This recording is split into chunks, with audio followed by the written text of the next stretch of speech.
நீ நான் காதல் சீரியலில் இன்னைக்கு என்ன நடந்திருக்கு அப்படிங்கிறத பார்க்கலாம்.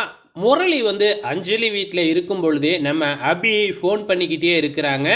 ஸோ முரளி ஃபோனில் ஏபி அப்படின்னு சொல்லி தான் சேவ் பண்ணி வச்சுருக்கிறாங்க.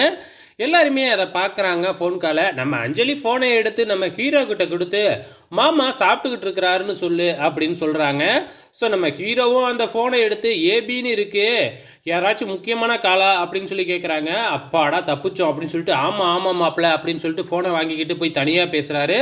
ஸோ நம்ம ஹீரோயின் சாப்பிட வரலையா அப்படின்னு சொல்லி தான் கேட்டிருக்கிறாங்க. வேறு பெருசாக எதுவும் இல்லைங்க.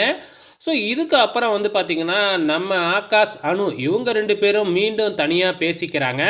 அப்போ அனு இருந்துக்கிட்டு இல்லை உங்கள் பணக்கார லைஃபுக்குள்ளெல்லாம் நான் வர விரும்பலை அப்படின்னு சொல்லிட்டு, ஸோ அதனால் வந்து என்னால் உங்களை கல்யாணம் பண்ணிக்க முடியாது அப்படிங்கிற மாதிரி அனு வந்து பார்த்திங்கன்னா நம்ம ஆகாஷோட லவ்வை அவாய்ட் பண்ணுறாங்க. இதை தான் ஆகாஷோட அப்பா கொஞ்சம் தள்ளி நின்று வந்து பார்த்திங்கன்னா பார்க்குறாரு, வீடியோவும் எடுக்கிறாரு. ஆனால் வந்து பார்த்திங்கன்னா அவங்க என்ன பேசிக்கிறாங்க அப்படிங்கிறது வந்து அவருக்கு கேட்கலையாட்டுக்கு. ஸோ இப்போ யார் பின்னாடி போகிறா அப்படிங்கிறது தெரிஞ்சுக்கிறது தான் அவருக்கு ஆர்வமாக இருக்குது. ஸோ இதுக்கப்புறம் வந்து நம்ம முரளி வந்து பார்த்திங்கன்னா வீட்டுக்கு வந்துடுறாரு, அதாவது ஹீரோயின் இருக்கிற வீட்டுக்கு வந்துடுறாரு. அப்போ நம்ம ஹீரோயினோட அத்தை என்ன சொல்கிறாங்க அப்படின்னு பார்த்திங்கன்னா அபியையும் முரளியையும் சேர்த்து வச்சே பேசுகிறாங்க. உன்னையெல்லாம் கல்யாணம் பண்ணிக்கிறவன் வந்து பார்த்திங்கன்னா முரளி மாதிரி இருக்கணும் அப்படிங்கிற மாதிரி பேசுகிறாங்க.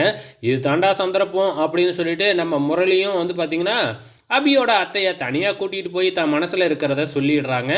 அவங்களும் ஒத்துக்கிறாங்க. இருந்தாலும் அணு கல்யாணம் முடிஞ்சதுக்கு அப்புறம் தான் அபி கல்யாணம் பண்ண முடியும், அது வரைக்கும் கொஞ்சம் பொறுமையாக இருங்க அப்படிங்கிற மாதிரி அட்வைஸ் பண்ணிடுறாங்க. அப்பாடா எப்படியோ அணு கல்யாணத்தை சீக்கிரமாக முடிச்சுட்டு நம்ம ஹீரோயினை கல்யாணம் பண்ணிக்கணும் அப்படின்னு மனசுக்குள்ளே நினச்சிக்கிட்டு இருக்கிறாங்க. ஸோ இன்றைக்கி இதுதாங்க நடந்திருக்கு. கடைசியாக நம்ம ஹீரோயின் போய் சாமி கும்பிட ஆரம்பிக்கிறாங்க. வெயிட் பண்ணி பார்க்கலாம் நாளைக்கு என்ன நடக்குதுன்னு.